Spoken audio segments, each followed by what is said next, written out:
to the Chaos Protocol. I am so excited to get us all started on the second of our Arc 4 specials this evening. But first of all, if you don't already know, we are Transplanar RPG, an all transgender, people of color led dark fantasy actual play channel telling stories set in an original non-colonial anti-orientalist multiverse. This means that we stand against genocide and ethnic cleansing and support all oppressed peoples of this world struggling against injustice, imperialism, and colonization.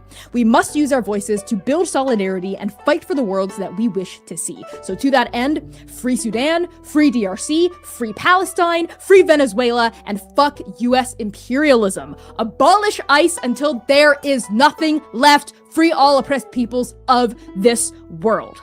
Speaking of which, tonight we are raising mutual aid funds for the Immigrant Rapid Response Fund to support rent relief for immigrant families in Minneapolis that are currently being affected and targeted by ICE raids. This cause means a lot to us and is the leading ask from our peers and colleagues in Minnesota right now. So help us protect our global community and donate if you can by using !donate in the Twitch chat or by clicking on the donation link in our YouTube chat. All funds will be donated to the Immigrant Rapid Response Fund, and we are hoping to hit $250 raised for that fund tonight. That would make a tangible and actual actionable difference in the lives of people affected by what's going on right now. So thank you to everyone who has given so far, and we appreciate your generosity for the stream tonight.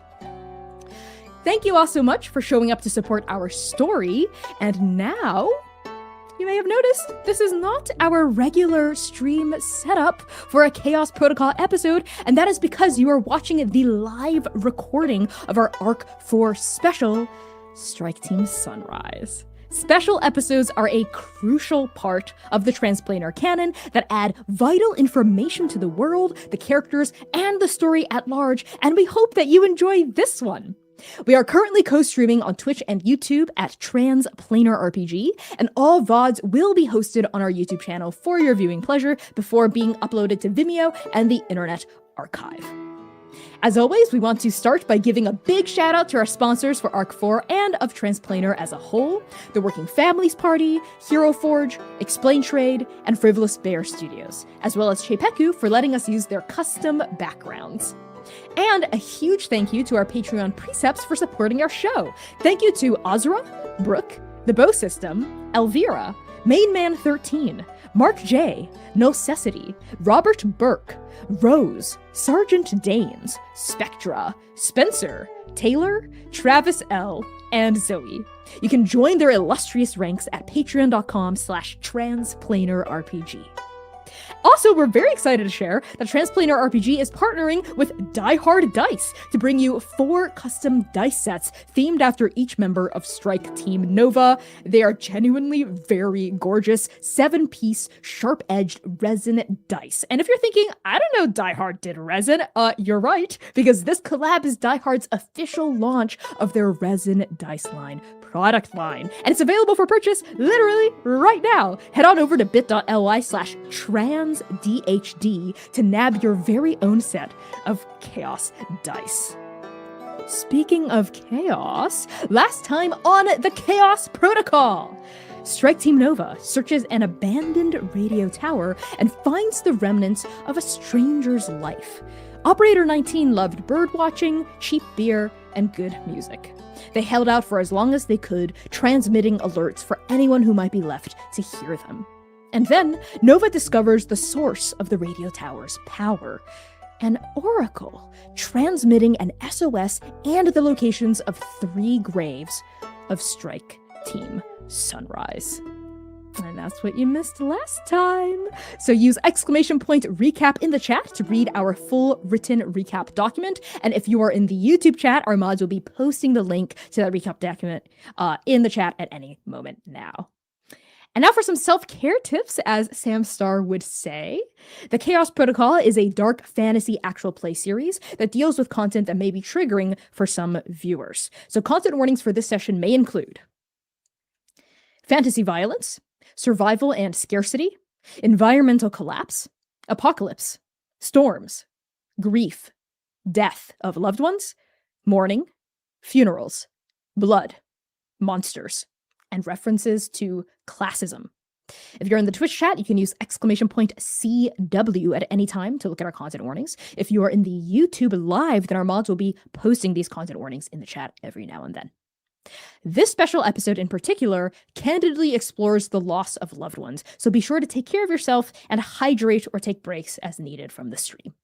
Rest assured that our cast is prepared, engaged, and excited to tell this story, and we are all using safety tools to do so. And now, the title of this Arc 4 special is Strike Team Sunrise. And with that, let's begin.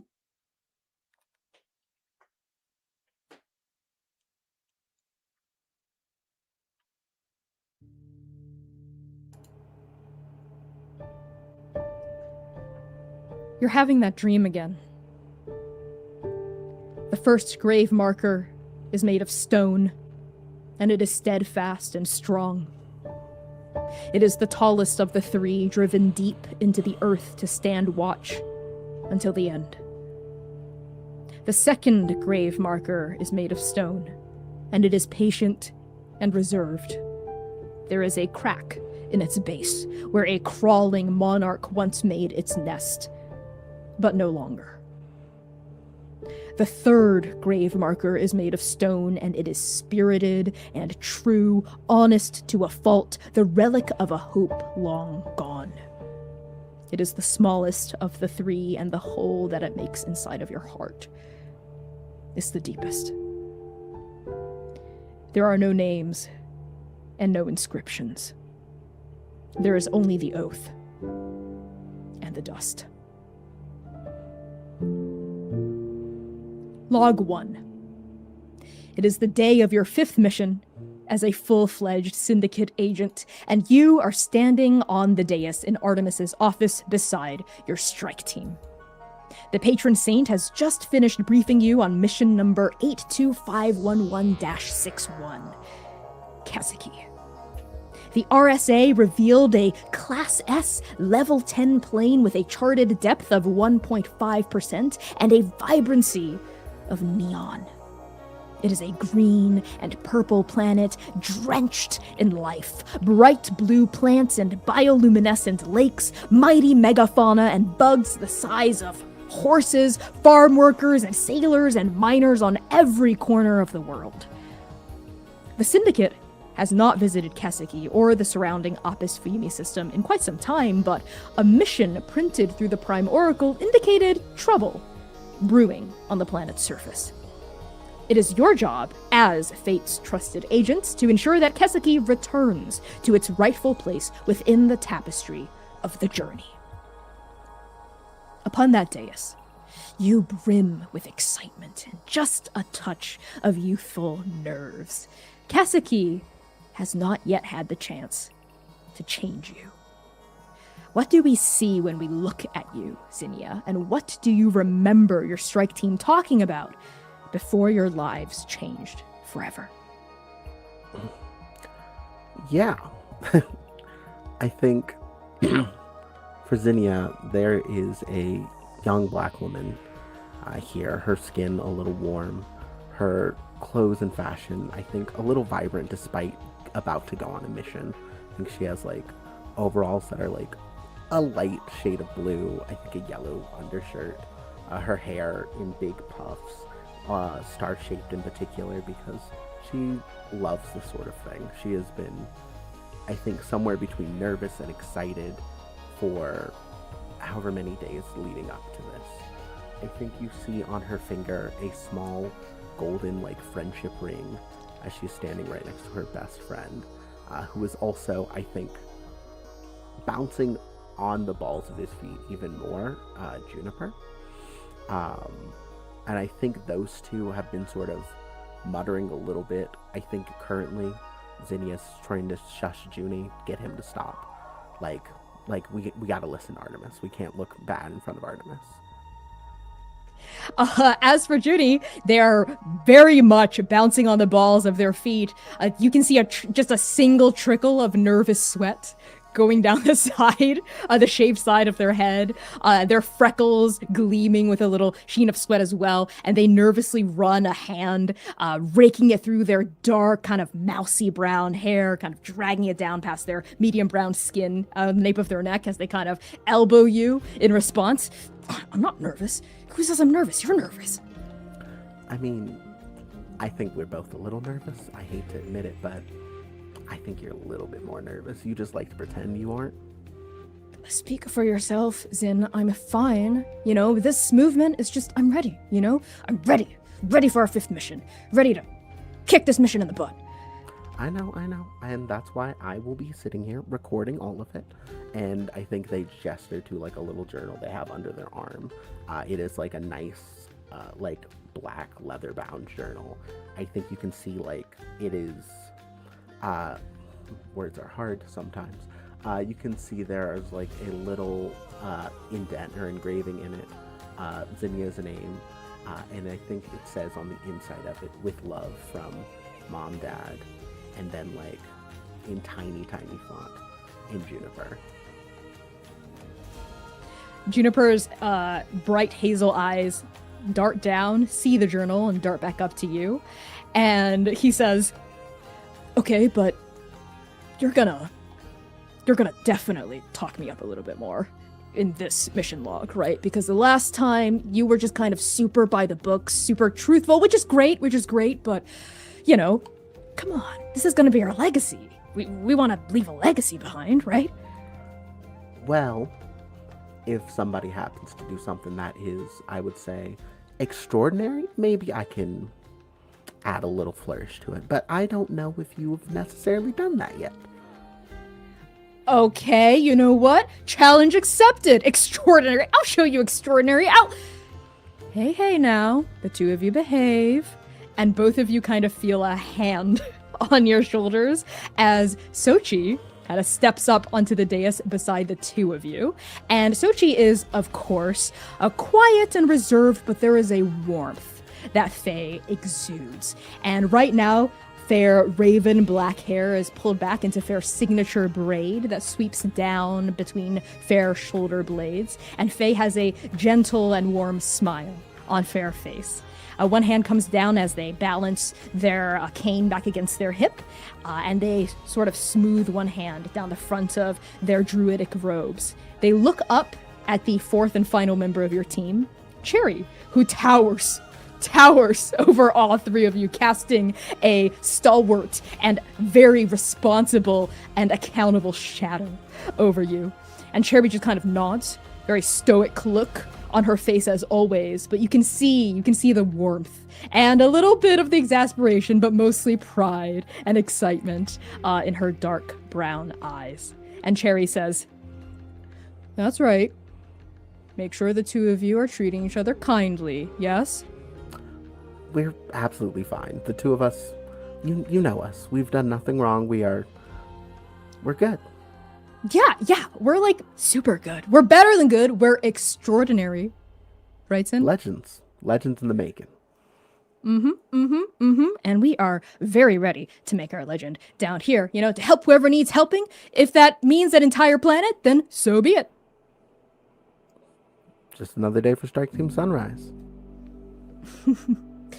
Your enthusiasms are very deeply appreciated, but remember, this is still a mission, and based on what the RSA displayed, there's a little bit of trouble, so just make sure we all stick together, and everything will be okay.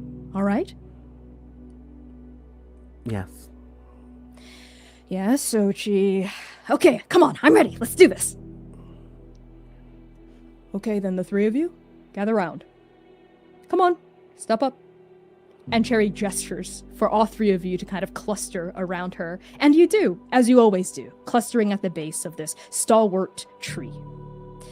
And Cherry's hand lingers just a touch longer on Sochi's shoulder than the two of you, as the two of them share a warm and affectionate smile between each other. And then they nod toward the patron saint. The dais glows. The magic tenses, and the office of the Hand of Mortals vanishes. there is the usual feeling of weightlessness, of particles and atoms reassembling, a slipstream of color, sound, pressure, sensation. And then you arrive. And it is chaos. The wind. The wind is the first thing you see and hear, slashing at your skin, worming down your nose and throat, ripping at your clothes and hair and breath until you are wheezing and gasping and straining for air within seconds. But the wind is not clean, and it is not good. There is something inside of it, an infinite number of things, dry and grainy, tearing at you in 1,000 sharp-edged fragments. Dust. Yes, dust, howling and screaming, gray and infinite, and it is all you can feel, and it is all you can hear, and you cannot even see your hands 2 feet in front of your body, and though you will one day come to suspect this, but shall never know this for certain, it is in this moment, upon the arrival of 4 agents of Fate's will, that the black eye of oblivion opens in the star-torn skies above. Zinnia, who or what do you reach for in this moment of confusion and terror? I think Juniper was right next to him. I think they immediately reach out and try to grab Juniper's wrist. Your hand goes out, you grope around, trying to feel for something, anything to anchor yourself, but all your fingers sift through, thaw through, is dust. And wind, at first the pressure, the backlash from the wind almost feels like fingers grasping at you, but then they slash at your exposed skin and you realize it's not Juniper at all. It's no one, nothing. How is this possible? You just arrived and Juniper was right there and then he's not and then she's there.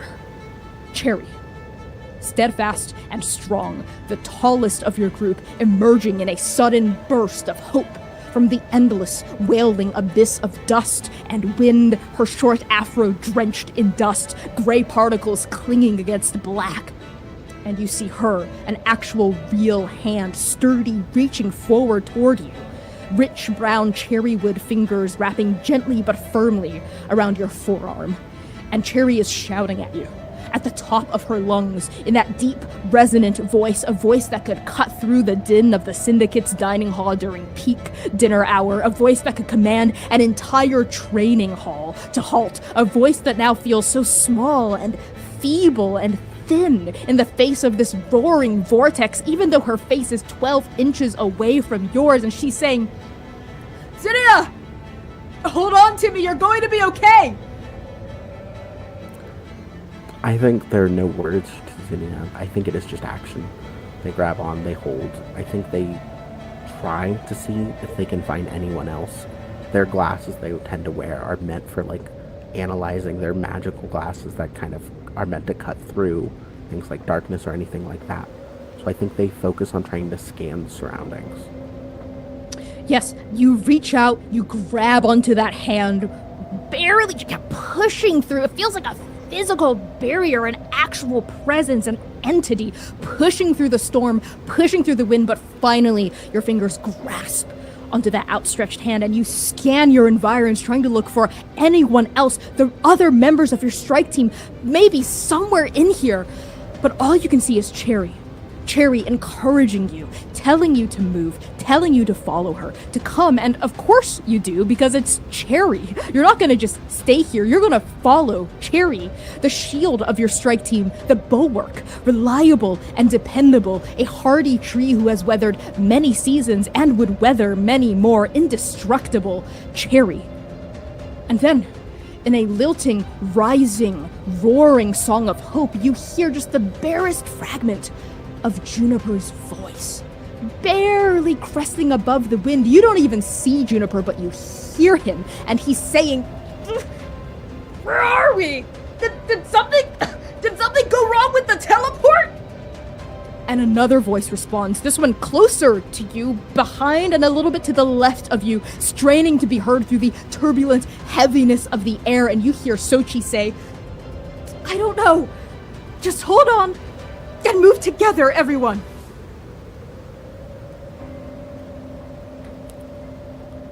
I think Zinnia just yells. I think immediately they yell out, Sochi, Juniper. Can you hear me? What'd you say? Yes, Can we hear hear me? you. Yes, we can hear you. We're right here. Come on, let's follow Cherry. And you do. I think I think if their hands are out, they reach to try to make sure that everyone is linked together. Absolutely. With Cherry as your anchor, you see these two other forms straining through this howling dust storm and then clinging onto her. Sochi with their cane and the cat of nine tails dangling in one hand, Juniper and the hilts of twin daggers behind his back.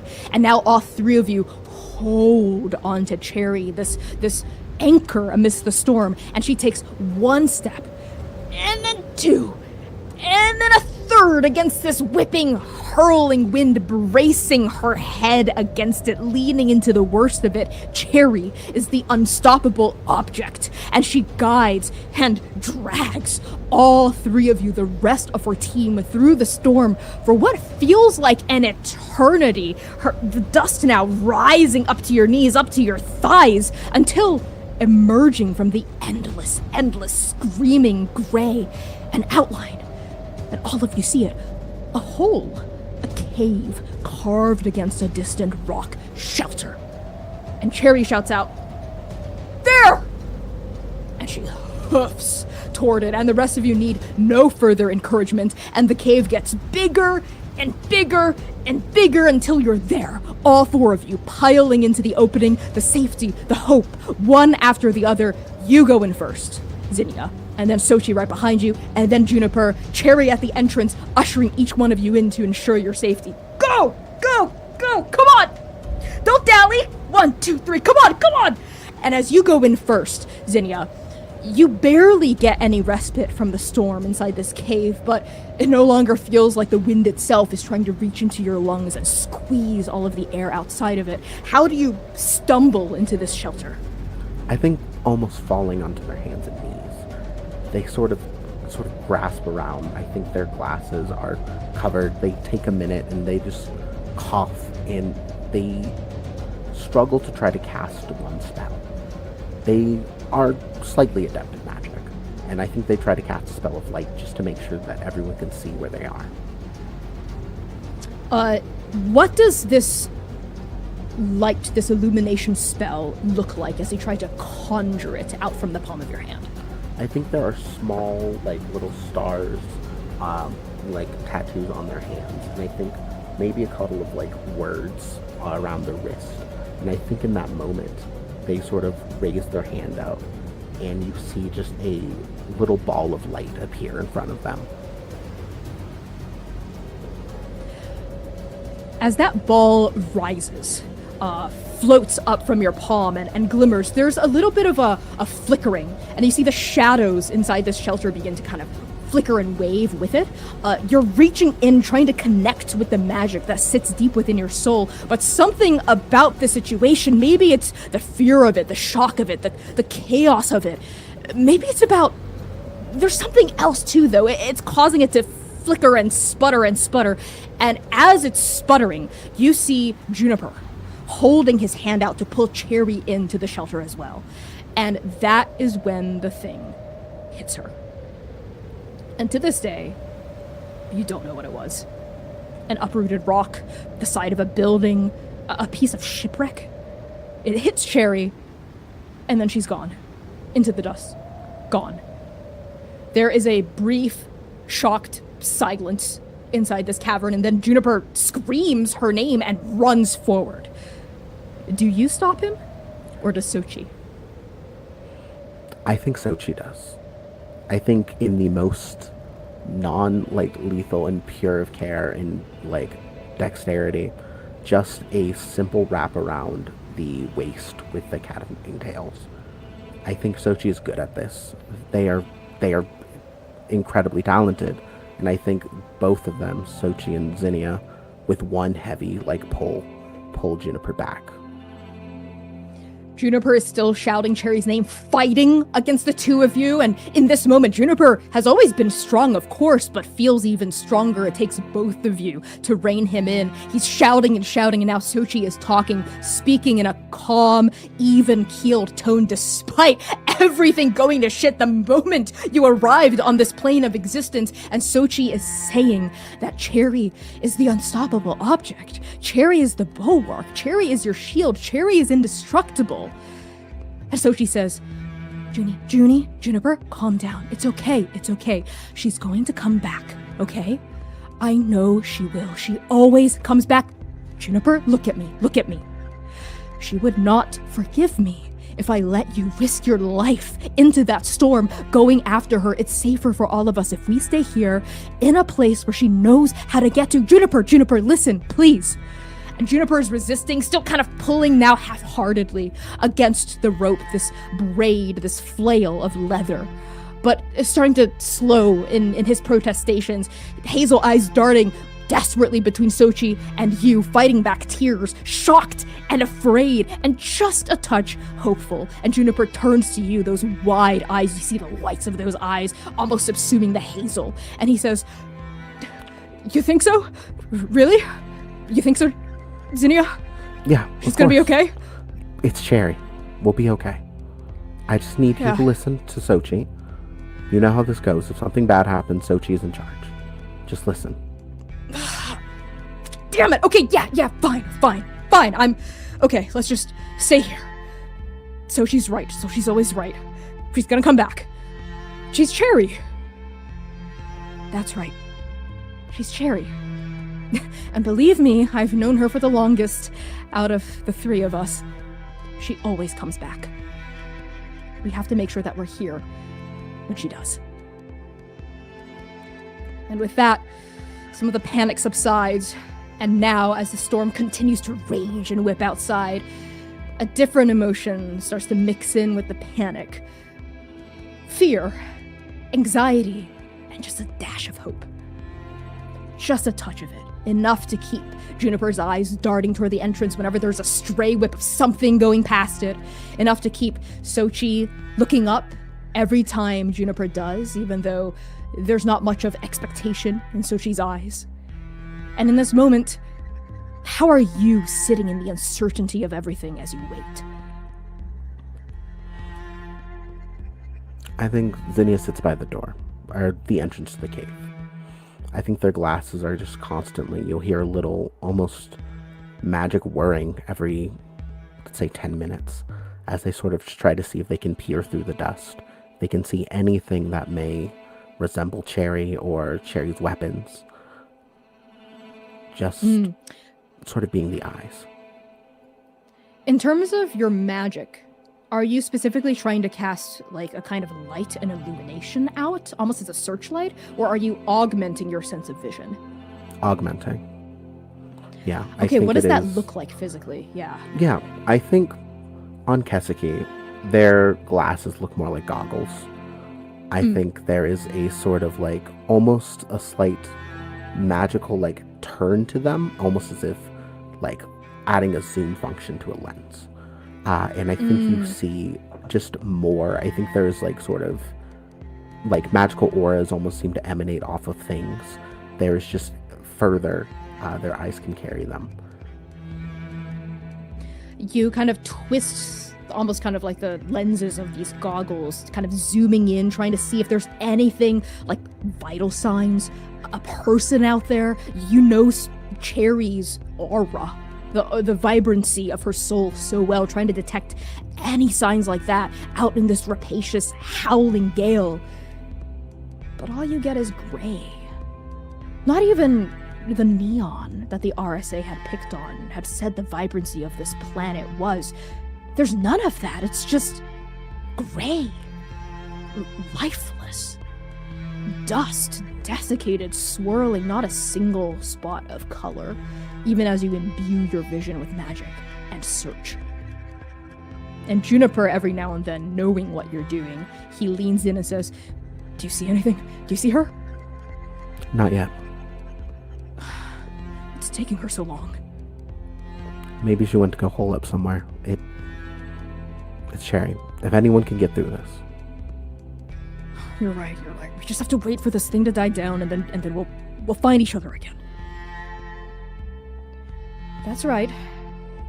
And panicking and worrying right now is not going to help anyone. Now, are the two of you hurt?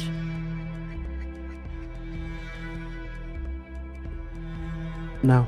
Just... No, I'm fine. Just a little battered from the wind. Okay, good. So just... Juniper, why don't you sit down over here, lean against this rock, and... Zinnia, keeping your eyes out, but don't tire yourself out too much, alright? Yeah, no, I got it. Okay, good. We need to conserve our energy here.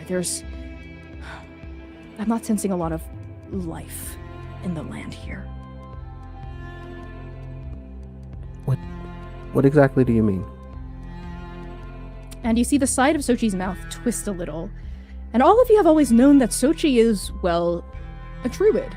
Sochi has always been attuned to the land, to the spirit of the land of every place you go to, the Syndicate included, and has never said anything like this before. There's always been traces of life in all the places you've gone to with Sochi. And you see that lip twist and then come back to a more calm line. I'm not exactly sure. It's just this place. I don't know. There's something wrong. It's not like what we thought it would be. Maybe we just arrived in an area that was especially hurt. Yeah, Has that ever happened before? Anything sort of throw you off? I wouldn't say I'm thrown off. It's the natural way of things for there to be life and then death and then blooming from the death, life again. It's not just things begin and then they end. There's always a new beginning. There is always a cycle, so to speak. And there's something here that... I don't know. I'm not sure.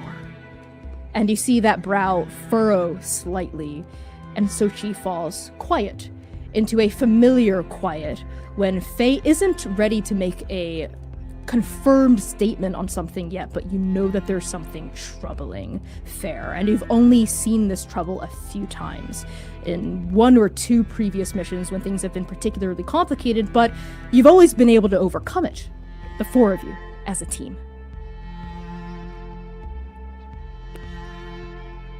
I think I look at Juniper in particular, seeing that, making sure they also can sort of pick up that Sochi is not quite like on the level right now.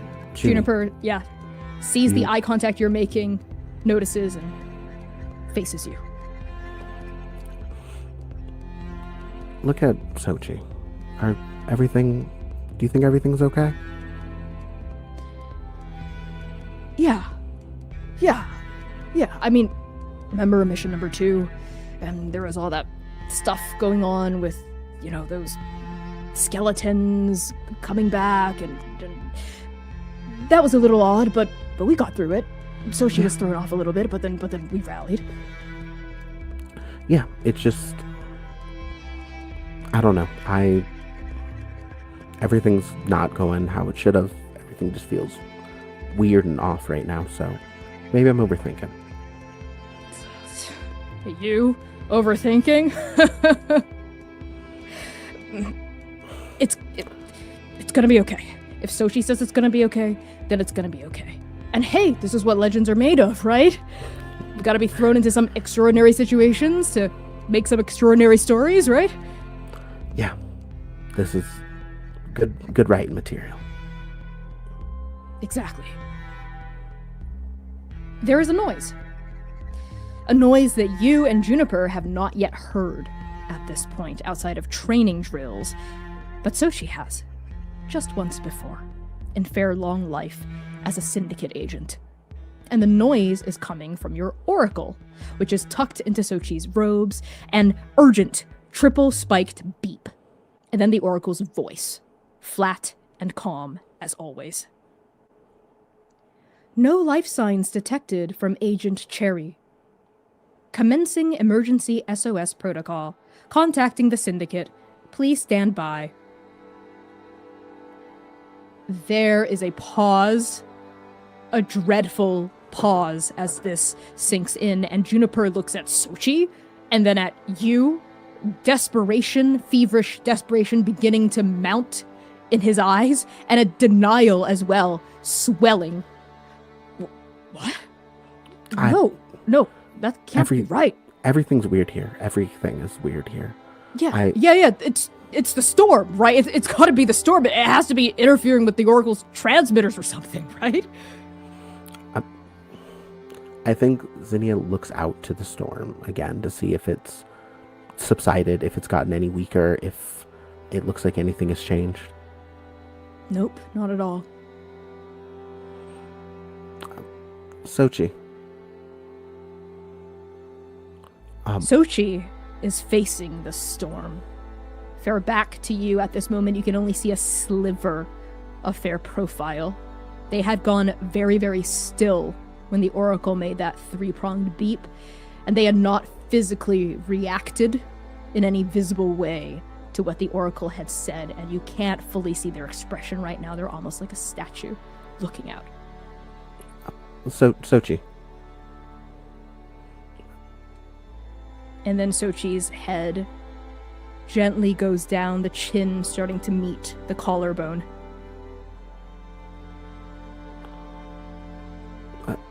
What? That's not what that should be, right? That can't be right? Yeah, Sochi, there's no way. I mean, it's the transmitter, radio signal, whatever, storm thing, right, Sochi? I mean, the Oracle's wrong. The Oracle's never been wrong before, but the Oracle's wrong, right? Right? And Sochi, the druid, the death doula, gently sets their cane down, and they begin to sing.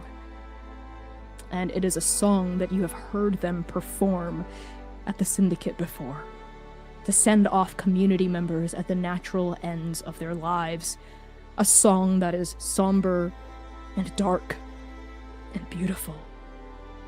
A song of remembrance. A song of mourning, punctuated by an urgent triple-spiked beat from the Oracle, sending an endless plea for help into the void. Because Sochi, the druid, the death doula, knows, realizes, and accepts the truth of the matter here first. That cherry is gone. Log 218. According to the rudimentary map that you found in an abandoned shuttle station last month, you are now a 2 weeks walk to the radio tower that Sochi hopes will amplify the Oracle's blocked SOS signal. Zinnia, you and Sochi sit on the edge of what used to be a riverbank, while Juniper keeps watch nearby. Above you is the still and silent eye of oblivion, the grim and ever-present reminder of your isolation and your duty. It has been 218 days on this planet, and Keseki has changed you. What does Oblivion see as she looks down at you now? I think the first thing that's obvious is their hair. The puffs are gone. I think they very early on, Juniper and Sochi helped them do a haircut. I think their clothes are now sort of heavier. I think they are wearing extra layers, a scarf or some sort of bandana to help keep the dust and just the wind from destroying their face. Their goggles are beginning to look a little cracked and a little worn. There is still a light in their eyes, though. There is still something that is sort of pushing on. I think if you were to look at their journal is still protected. I think you could even read in their messages. There's still hope there. Next to you, Sochi's shoulders are rounded over this map from exhaustion and the weight of the world, and the weight of the sword and shield that Faye now wears on Fair back. These weapons were the only things you found of Cherry, half buried in the dust, a dozen yards from the shelter that saved your lives. These weapons are not heavy, but you get the sense that it is an emotional weight that Sochi carries, instead of a physical one. And Sochi is looking over this map, brow furrowed, kind of muttering silently to Fair Self. Here, Faye says out loud, and points, drawing a finger, dragging it down through a mountainous terrain to carve out a path. This is the path we should take. The final 200, maybe 300 feet will be a pretty steep climb upward, but if the information we got from that bunker is right, then there should be a radio tower. Yeah, it has to be. I mean, some of the people we've talked to lately have been helpful. Some of the stuff we found has been pretty good. I don't think anyone would lie to us about that. No. We have run into very many different dispositions of people. But it is the ones who choose to help, the ones who choose to exchange information and supplies and support. That's the true spirit of this place. We cannot let the viciousness that people have decided to turn to be the representation of everything Kesaki is and is supposed to be. This is not what it's supposed to be. It's not what it's supposed to be. And that refrain, you've heard Sochi say it a few times now. Ever since that first day when you arrived here on Kesaki, now more and more in different contexts, but always with that same heaviness and uncertainty, and that moment in the cave. The thing, the trouble that Faye was trying to untangle internally in Fair mind, that Faye had never explicitly, openly discussed with you, it's still there. You see it in the knot of Fair brow. Something wrong here that Fair is still running around, mentally, still running their hand over, trying to figure out the contours of.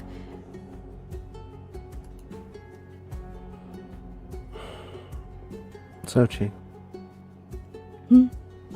Yes, what's Sonia? on your mind? You've been giving more of that look lately. I know you're thinking something. It's this place, and I don't want you to worry, Zinnia. It's nothing that you need to concern yourself with. I don't want you to be distracted or... All due respect, I think I'm allowed to be worried about you. I think I'm allowed to be worried about this place. You do have a point there. Zinnia.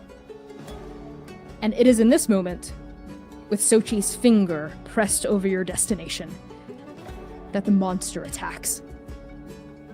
It ambushes Juniper first, who barely gets a strangled warning in as your watch person before the claws, no, teeth, rake across his side and throw him against a boulder.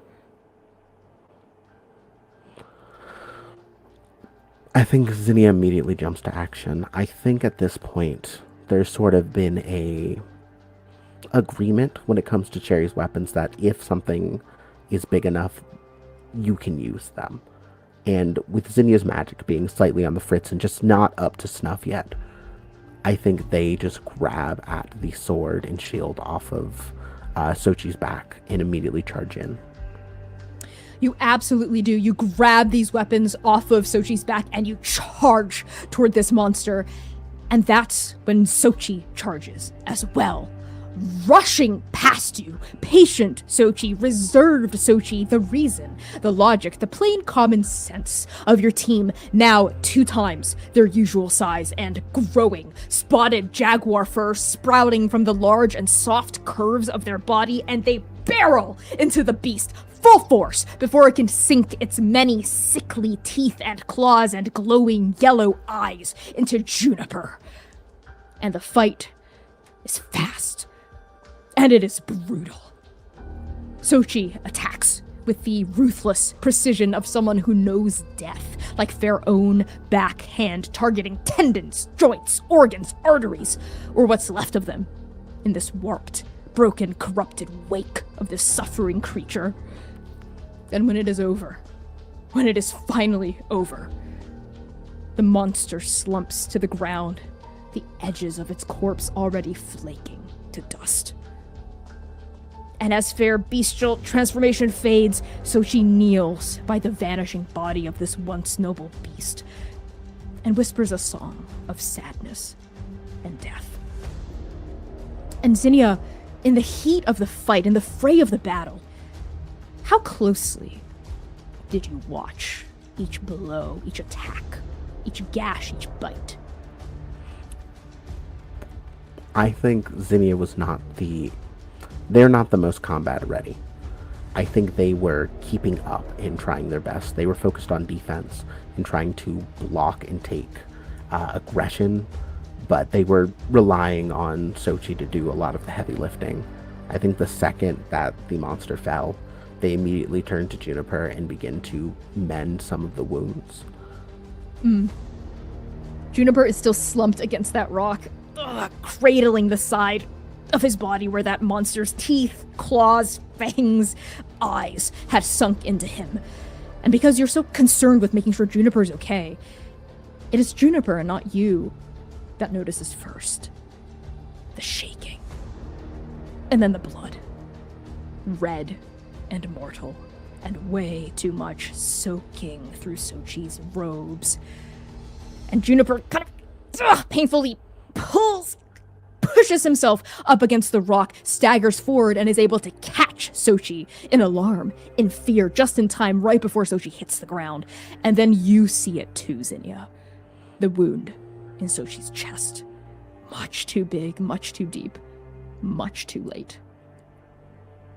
Juniper immediately, gently settles Sochi down onto the ground, kind of pivots fair in your direction, and then reaches for, grabs at the small, paltry bag of provisions that the three of you have left, and starts rummaging and rifling and sifting through its contents with increasing fear, anxiety, desperation. But you know it, and so does he, and so does Sochi, that there is nothing inside this bag that can fix this, that can fix them. But that doesn't stop Juniper from trying. Oh, come on. Wasn't there gauze in here earlier? Wasn't there? I could have sworn we didn't use it all. Juniper. What? And I think they put a hand on his shoulder. And I think already they take Sochi's hand. I think they have Sochi's head resting in their lap a little bit. Let's just be here. We just need to be here. What? No, there's something in here. Maybe I can rip off this part of my pauldron and we can use it to stop the bleeding and... Juniper. And a clammy hand comes up, bloody from Pharaoh. Mortality. Rests gently against Juniper's shaking wrists, and then trembling travels over to the side of your arm, Zinnia. Sochi, reaching for you, fair black eyes, calm and insistent, a few strands of their black hair torn loose from that braid, stuck against her clammy skin. Please, I just need the both of you to listen right now. There's something I need to say, and I want both of you to hear it. What?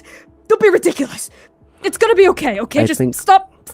Juniper, listen. And Juniper falls quiet. And Sochi looks up into your eyes, You can see their vision already starting to kind of fade, the focus in and out, but then Faye summons fair energy and fixes fair gaze upon you. And Sochi says, I have shepherded many souls to their final resting place. I have sung many songs of death. And it is not always peaceful. And it is not always kind.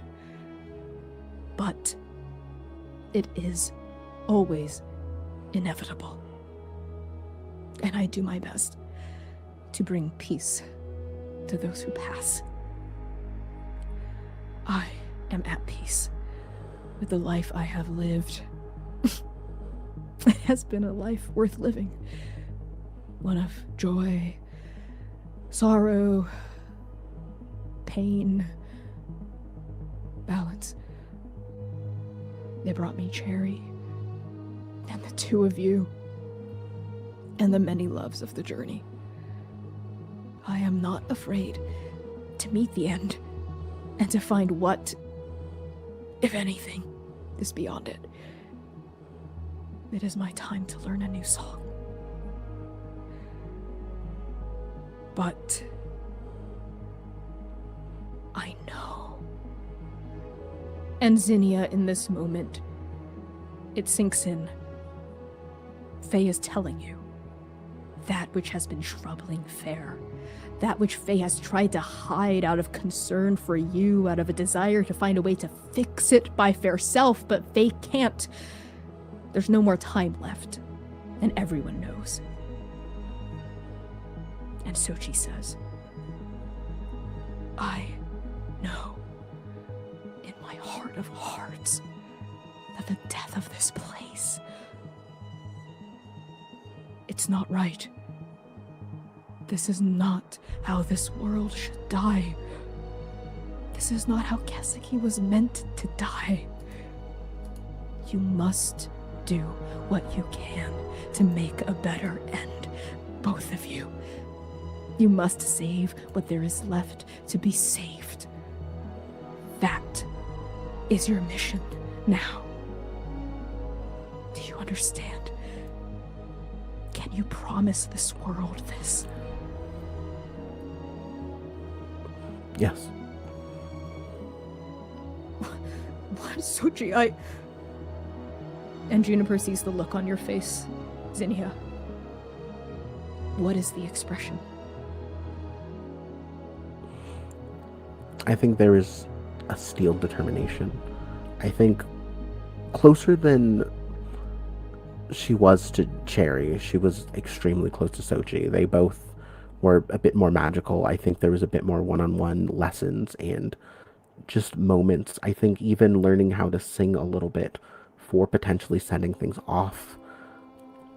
Sochi was much more of like a parental figure in like the small ways of care that Zinnia needed.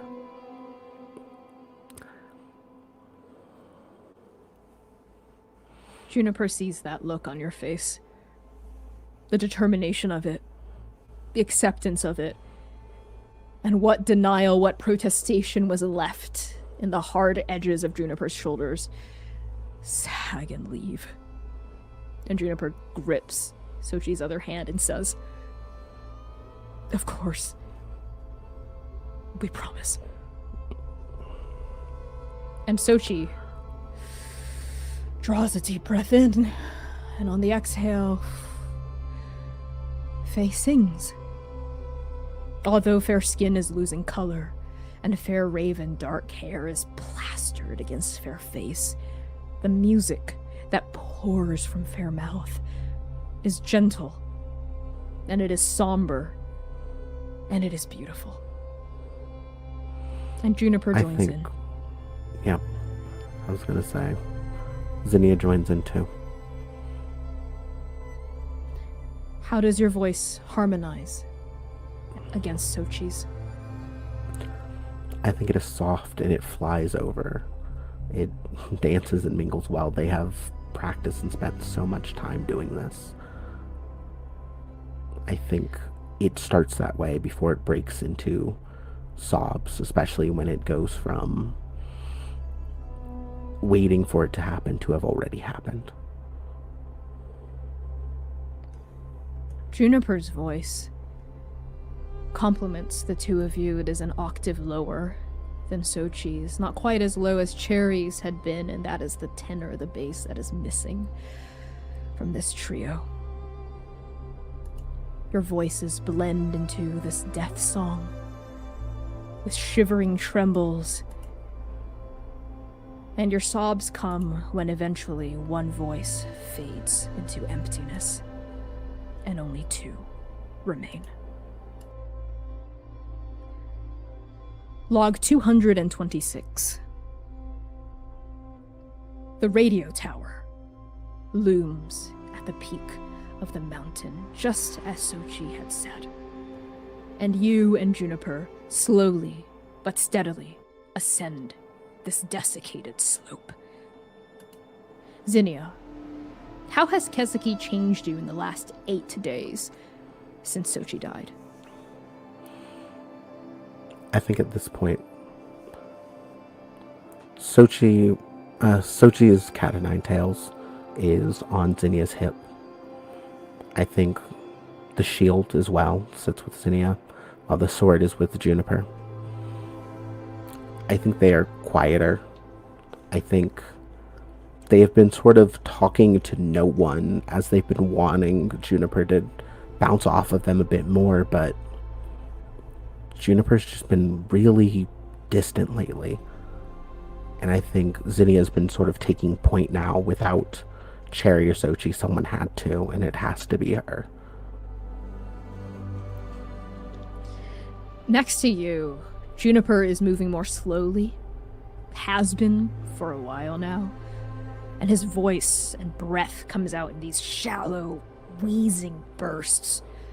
And about an hour or so into this climb, into this ascent, Juniper's pace has reduced to a crawl, and 10 minutes after that, they just stop, leaning one hand against a barren rock for support.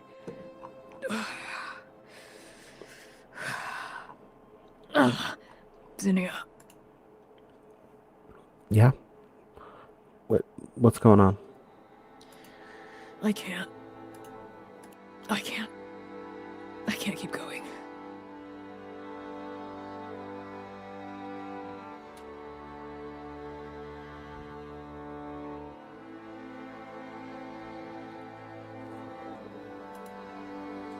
It says it's unmuted. Oh, strange.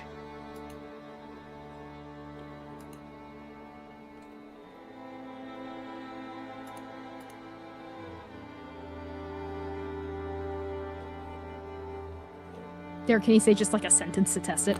Sure, yeah, absolutely. Perfect, there it is. All right.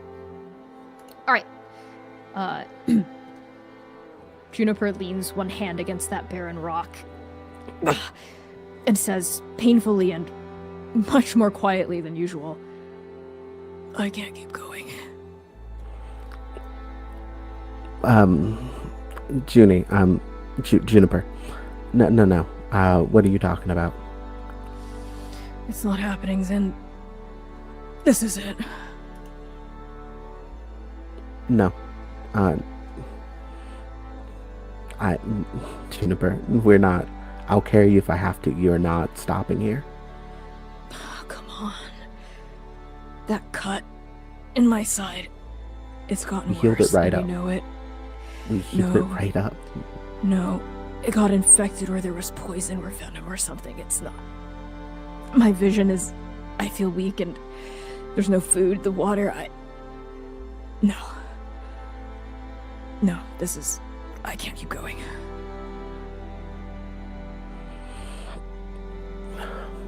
I think Zinnia almost takes him by the arm, by the hand, and leans them against the rock wall. I think they both sit down. Zinnia can't make eye contact in this moment. So it's just gonna be me, huh?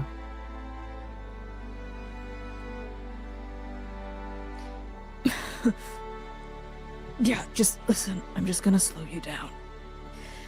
You go, okay? I'm just gonna sit and rest right here. And you don't worry about me. Got it? You're not gonna just sit and rest. I'm not letting this happen alone. Well, watch me. And he kind of slumps down, with a painful as his hips hit the forest floor. Because there's no way I'm making that trek on my own 2 feet. I said I'd carry you. I don't care if you slow me down. It's fine. You can take the share of the rations. You can do. I just need to make sure that you get out of here too. I'm just gonna slow you down. Carry I don't me? Are care. you kidding? And Zinnia, how do you hoist Juniper into your arms? Zinnia's had time to get a little stronger. They were never the strongest, but I think in the time they've gotten, I think between carrying the weapons, I think between having to do what it takes to survive, it's actually easier than they'd expect, and I think that is, in many ways, one of the worst parts about it. They are able to scoop him up. He feels lighter than any time she's had to help pull them up.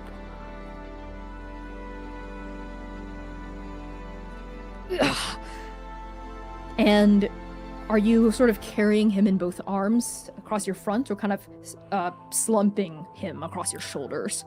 I think for now it is almost a bridal carry. I think it was just scooping him up. I think Zinnia did not really think through how to make this efficient. It was just, he's slowing down. They need me to help them keep moving forward.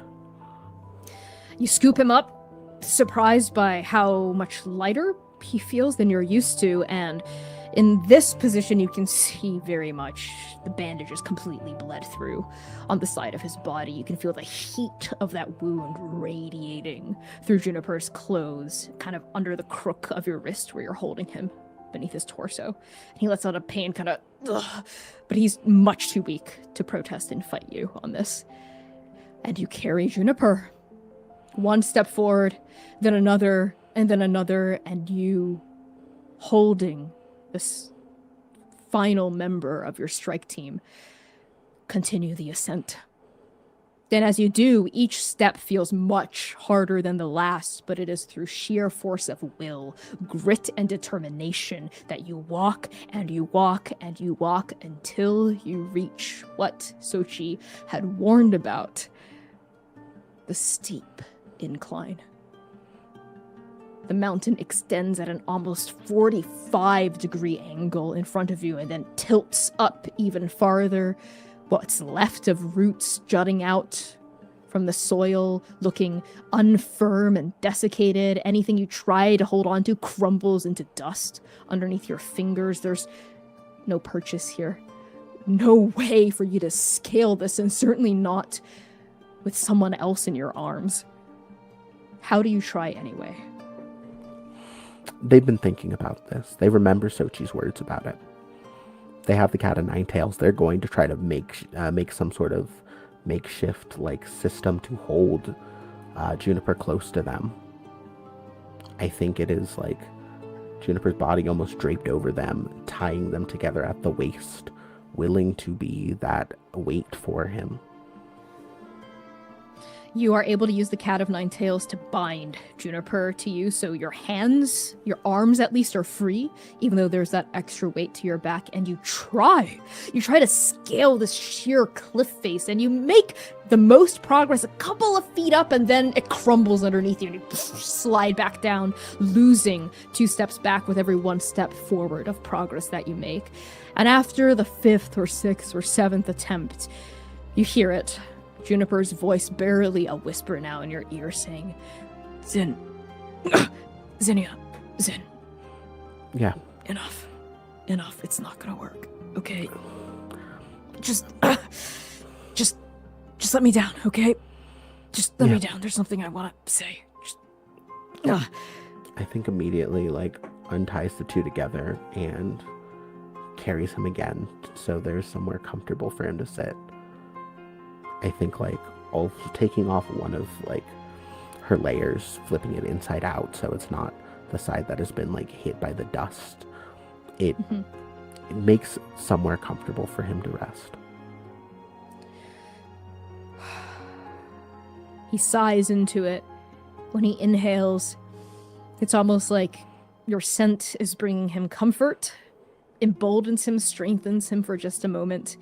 And on the exhale, his eyelids, when had they closed? Were they closed this whole time? Very painfully open, as though they were heavy, the heaviest things in the world. And those hazel eyes, once so bright and full of life, now dull, losing that gleam, that shine, fix onto you. And Juniper says, "Listen, you can make it, okay? You can make it to the top. You can get to the radio tower. You can do what we were going to do. Got it? Because you're not getting up there with me." Juniper, Junie, I can't do this without you. Yes, you can, Zin. Yes, No. you can. No. You have to. You can, because you have to. You have to. You can do this. I know you can. Okay? Yeah. How do you want me to embellish in our journal? Talk about how handsome I was. How on this world, you know, I really liked how my freckles glowed. Shine like gold. You used to brag about it all the time. Yeah, they shined like gold back at the Syndicate. But here it's almost like they were stars. Oh, and hey, those other scavengers that we fought with, and then we had that like truce, and we exchanged information and stuff. Yeah, you should write about how it was me that brokered that, and not Sochi. Oh yeah. No, you handled all of it. In fact, they had to make the truce because you would have just ripped through all of them. Yeah. Listen. Yeah. When you get to the top, and when you get into that radio tower, you need to get out of here. Okay? You have to leave this place. You have to go home.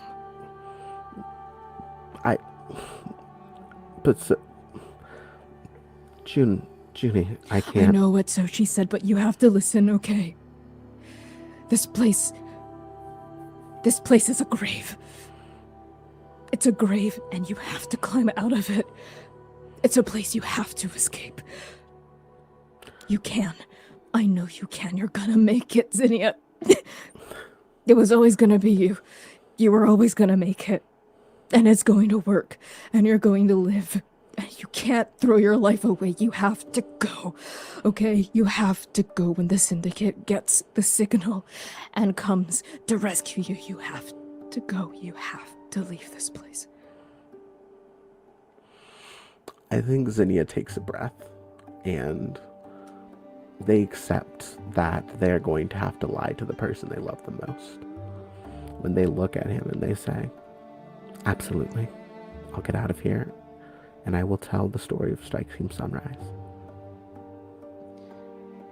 Juniper, those hazy eyes sharpen for just a touch. They look at you, really look at you. And Zinnia, do they know that you're lying? I think in the last second, right before they give a gentle kiss on the forehead, they know. And then I think it stops mattering. They have faith in Zinnia no matter what. And that is the last thing you say to each other. And as Juniper draws their final breath, your pupils contract as a stray beam of light filters through the branches of these dead trees, heralding the first sunrise strong enough to push through the dust in months. Log 229. You would chalk it up to a droll twist of destiny that climbing the radio tower, entering through its unlocked doors, locating the well-kept broadcast room, and working its neatly organized and conveniently labeled controls is a laughably easy process compared to all of the suffering that has come before, but you know better by now than to blame fate. She has no power here. You connect your oracle to the controls. The SOS goes through just as you had planned. The ease with which it happens is almost insulting.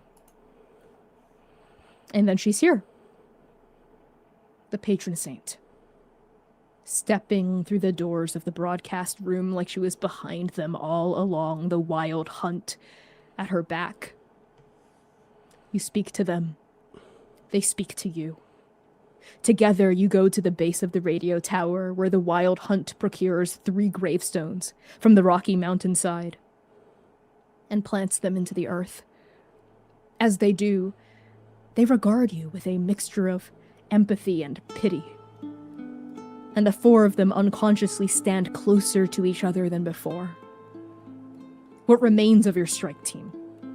Cherry's axe, formed by that sword and shield. Sochi's cat of 9 tails. Juniper's daggers. Lay before you, ready to be interred when the graves are prepared, since their bodies have long since been taken by the dust. How do you bury each weapon? The sword is laid upon the shield. I think they took it apart and just laid one over the other. I think it was the way that it tended to sit when it was at rest with whenever they were on missions or just around the house. The cat of 9 tails is very lovingly tied together almost in a way it can't be used again to harm anybody else. Almost just sort of tying it off for just ending at Sochi. Only 1 dagger is buried. And I think you notice, even as one hand reaches for the dagger, you'll see on the right middle finger this silver friendship ring that used to belong to Juniper, sort of staying with Zinnia. I think there's nothing special to how the dagger is buried. It is just... it couldn't be buried with any more care than that, or else they would completely collapse. As the wild hunt, each pay their respects to the graves. The patron saint of mortals faces you. As their wrong-looking eyes pan over you, Zinnia, how has Keseki changed you in the last 3 days, since Juniper died and left you alone for the very first time in your life? Their eyes look like they have seen the end of the world, and in many ways they have seen the end of the world. They are empty right now. I think there is just a small hint of a fire. There is not much more to them. They look like they have not slept as well in what has already been not great sleeping conditions. I think their clothes are more unkempt. I think there is... what Zinnia is right now feels gone, at least for today. There's an emptiness in Artemis that matches you, I think. From the second that she stepped foot into this world, calling on a signal that hadn't been answered in 200 days. More than that, really. It felt like a lifetime. 1,000 lifetimes. 3 lifetimes gone. And there is a sharpness to the whole of grief in the corner of her eye. Like two people trying to speak over a chasm. They don't need to shout.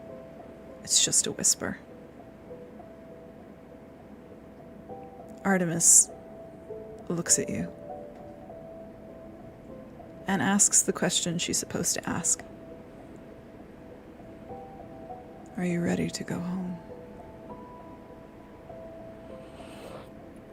I think almost with a childlike head shake at first. No. Artemis, no.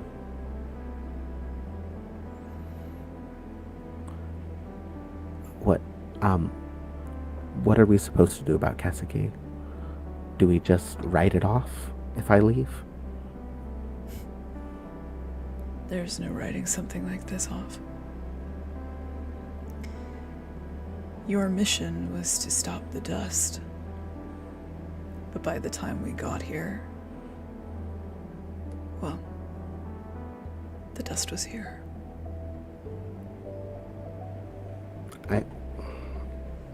I've been thinking about that. I've had nothing but time to think right now. And if that means that whatever happened here is outside of what fate deigned for it, then this place especially needs help. That may be true. But you must understand, Zinnia, there is a point of no return. This place is too far from the journey to be woven back into it. The choices that were made here by mortal hands. And you, we, the Syndicate, are like a knot in a loom, caught between everything and nothing.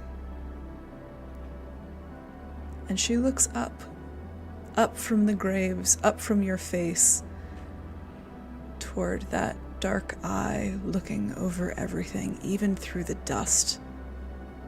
The triple suns of Kaseki cannot pierce it, not often. Neither can the stars. But you can always tell that she's watching. Always. Always. You are where everything and nothing meet in a paradox of choice. And the strain that we put on this world could rip it into pieces. But... Okay. But you're right. This place does need help. Because while there is no way to stop oblivion, she tilts her head. Perhaps there may still be a better end. Exactly. There are still people here who need to be helped, and there are still people out there who are doing this to Kaseki, and from what I've been hearing, it can't just be here. There's a whole system around us.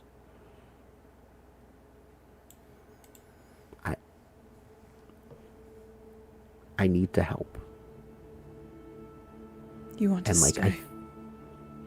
I think there is more fire in their eyes than you have maybe seen since heading off. I think this entire conversation, there's been such emptiness, and then for a split second you see the eyes of somebody you remember stepping on that dais to teleport here.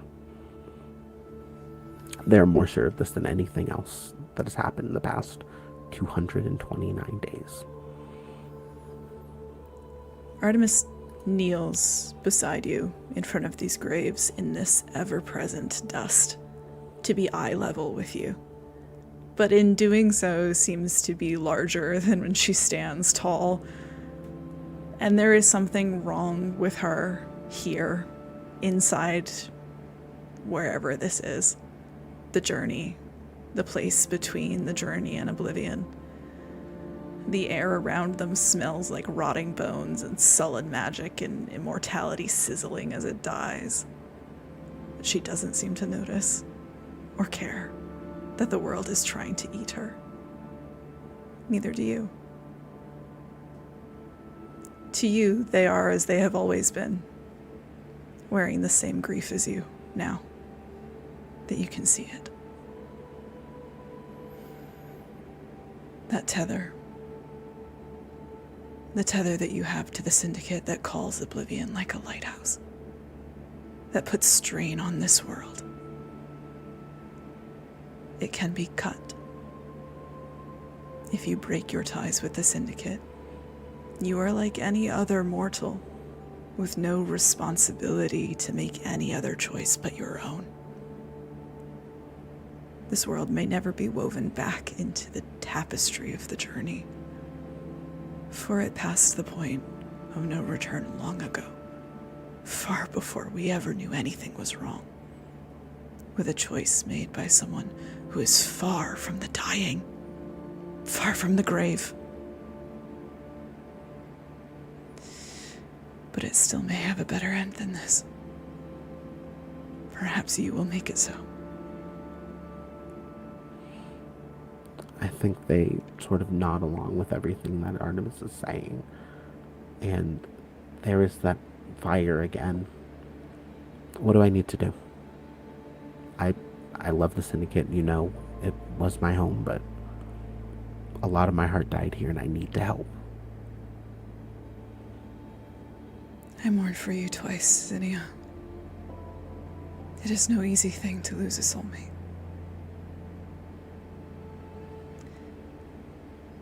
Artemis takes you back up the tower into that small, cramped room where the Oracle is hooked into broadcasting equipment.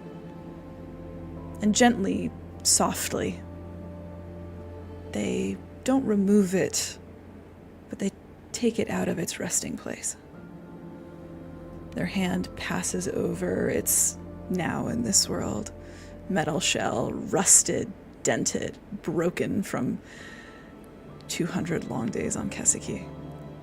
And a panel opens up in the Oracle. And she holds it down to you, and you can see inside of it there are 4 wires, all red. 3 have been severed, cut, jagged, and frayed, taken, and ripped. It's more symbolic than anything, but it matters still.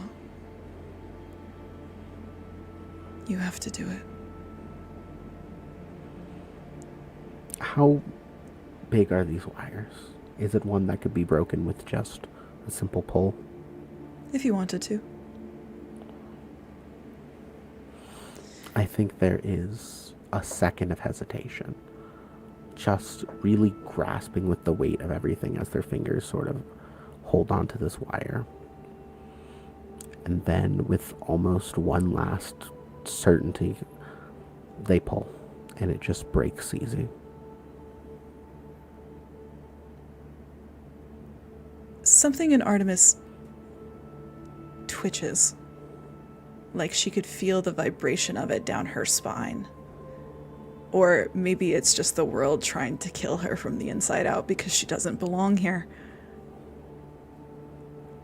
But when she looks at you again, the grief in her face is matched with an incandescent love and pride. And before she takes the wild hunt and goes walking toward a encroaching dust storm to pick up and take them somewhere else entirely, where she will eventually find the hollow body of a dead man who still wants to live, she looks at you one final time with eyes that don't belong to her. And she says to you, "Perhaps one day I will be able to tell you that I still remember you, that your saint has not forgotten your death, and never will." Good luck. I think there is a almost graceful head nod. And before Artemis gets too far, just yells out, tell Junie's parents he died a hero. You all did. We did.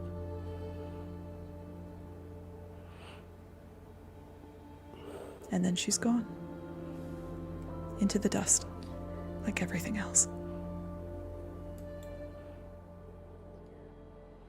Zinnia, you are alone. For the first time in your life, you are truly alone. Standing in front of 3 gravestones. Facing an uncertain future. In a place that you have never been before. Somewhere apart from fate's will. Within the journey, but far from the design. How do you stand there? And how do you turn toward the unknown?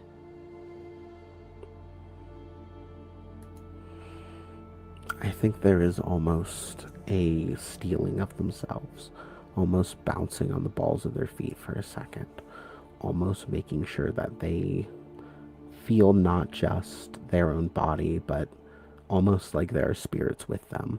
I think they sing a bit of a song and take a sturdy and proud step forward, knowing that this is going to be hard. But this is what not just Sunrise deserves, but this is what Kesiki deserves. And whatever it takes, they're going to do that.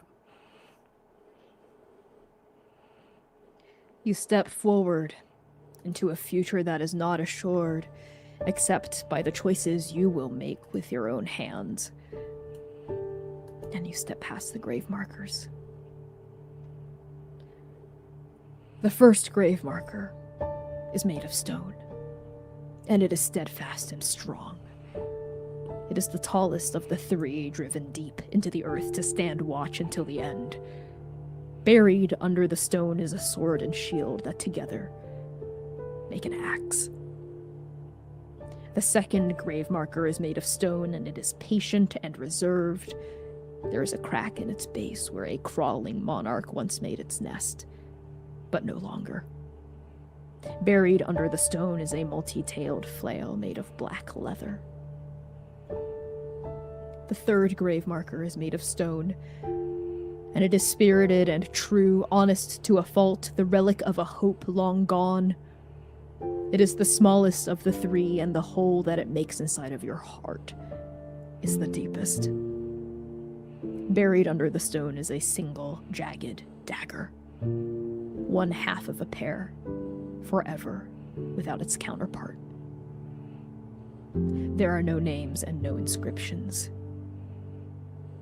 There is only the oath and the dust.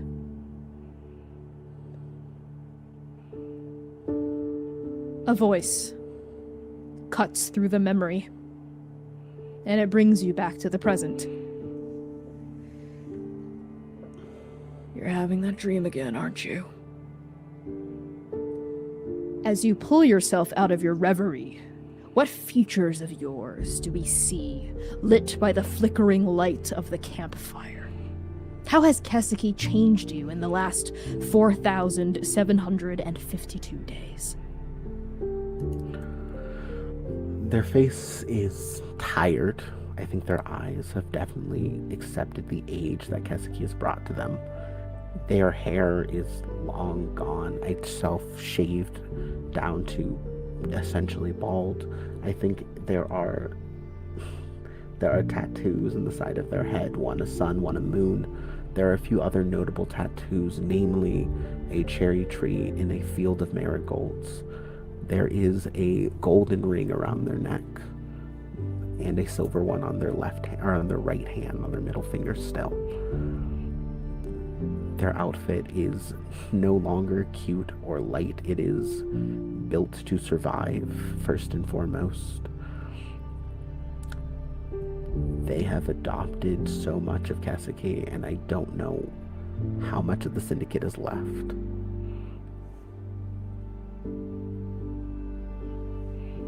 Zinnia, we pan across the fire, and looking back at you, with the same dead-eyed expression as yours in their own face, is Azalis Raid. And we're gonna end the session there.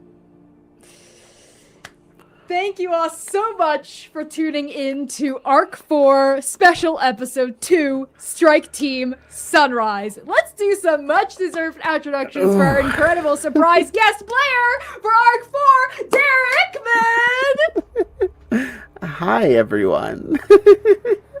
I don't think it was that big of a secret. I had been quietly posting about this for about 2 weeks. I'm so glad to be here again. I love Transplanar. But hi, my name is Dare. Pronouns she, they, they, and it.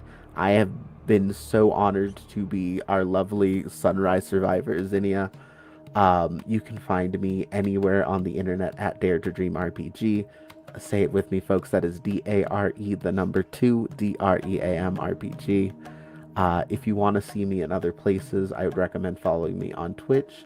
Very soon, I believe me and my beloved partner, whose birthday it was yesterday, one Quinn Rodriguez, are going to be playing some video games on stream soon. I think it's going to be It Takes Two, so watch us fight. It'll be fun. And if you want to see me in other shows, I recommend checking out the Issues podcast on Spotify. It is a low-power Mask actual play. Mask is one of my favorite games of all time, so please check that out. And I think that is everything for me. I am very, very tired. And you very, very much killed it. Oh my god. Okay, so first of all, 2 things. It's Aquarius season. We are hurtling headfirst into Aquarius season. And we have so many Aquarius cast members. And one of them is Dare. And like Dare mentioned, Dare's birthday is in just a few days. So I think it would behoove us to together sing happy birthday for Dare. Usually this is a multi-person effort. It's just going to be me. So it's not going to be as dissonant and chaotic as it usually sounds, for good and for ill. So it's going to happen. Join me in chat. Everyone in chat, join me. Okay. 1, 2, 3. Happy birthday to you. Happy birthday to you. Happy birthday, dear Dare. Happy birthday to you. Happy birthday, Dare, in advance. Yay! And happy belated birthday to Quinn as well. Oh, goodness. Whew. So, everyone, in case you missed it at the top of the stream somehow, we are rebranding our bonus episodes to be called special episodes instead, to more accurately reflect what they are all about. So special episodes like this one, as you can see, are a very crucial part of the Transplanar canon that add vital information to the world, the characters, and the story at large. You're going to see even more of them as the story progresses, but our next stream is our highly anticipated Horsey community stream. So join C next week, Saturday, February 7th at 8 p.m. US Eastern Time to play some horse video games, watch some fun videos, ask questions, and learn a little bit more about our dramaturg's favorite hobby. It's gonna be a horse and licking good time. Like, finger lick I'm trying to C is shaking their head in horror at me in the backstage. I tried something and it didn't work. Okay, we're all here about taking creative swings, right? Also, a huge thank you to everyone who donated to our fundraiser tonight. I'm checking the stream and we have hit our goal. We have surpassed our goal. We've raised $270 for the Immigrant Rapid Response Fund to support rent relief for immigrant families in Minneapolis that are currently being affected and targeted by ICE raids. So thank you all so much. Thank you for your generosity, for helping us smash that 250 goal. Thank you. And we will hopefully be continuing to participate in such efforts as these as our streams move forward. In the meantime, you can support our show by joining our Patreon, joining and participating in our Discord server, making fan works if you're so inspired, posting about Transplanar on Blue Sky, Instagram, or Tumblr, rating our podcast, buying merch from our merch store, including some of the cool collab dice that we have with Die Hard Dice, and most importantly, telling someone else about the channel. Your friend, your family, your homoerotic enemy / rival, your barista, your dog, your cat, your horse, your parakeet! Thank you so much, Transplaners. We will see you on Saturday, February 7th at 8 p.m. U.S. Eastern Time for our Horsey Community Stream! Nay! Until then, journey well. Bye! Oh, we're gonna be rating someone.